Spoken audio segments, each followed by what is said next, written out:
وی رکشې والا ته چې څوک آواز کوي شپېلی ورته وایي، په شپېلي باندې راغواړي یا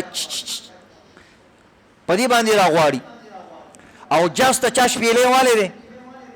نه، رکشې ته خلک شپېلی وایي. دغه کریم والا موټرسایکل چې څوک چلی هغه ته خلک شپېلی او چیش چیش سره آواز کوي. او جاز ته څوک آواز نه کوي.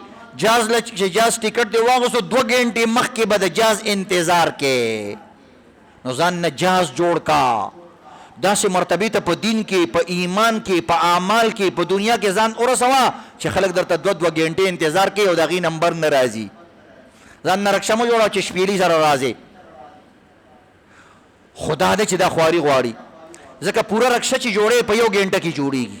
لاړ شه د بیرس کو بازار کې په غنټه کې د رکشه تیاری، خو جاز په غنټه کې نه جوړېږي. نو ځان باندې خواري وکړه، یو 18 کاله نوکري مزدوري خواري شپه ورځ محنتونه بار ملک جم او باړه فلانې ډینګرې هلته منډه دلته منډه ځان باندې خواري وکړه، بیا به د نجاز جوړ شي. فلحال خو به شپېلې د یو په اواز به هم ځي بل په اواز باندې ځي، بیا به د نجاز جوړ شي. 2 غنټې به د خلک مخکې انتظار کوي. پلانې مولوي صاحب را روان دی، پلانې قاري صاحب را روان دی، پلانې گورنر را روان دی، پلانې لینډ را روان دی. تکبر به نه کې، خو مرتبه چې دله الله درکړه الله دله درکوي، د هغې دپاره خواري کوه.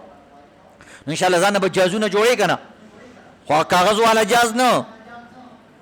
یو کاغذ والا ماشومان و جاز هغه چې داسې وریږي بس هغه سات پس پرېوځي او چې اوبو کې پرېوځي بیا د کار نه وي. یا هغه ماشومانو کښتۍ وه چې باران پې وشي ډوبېږي.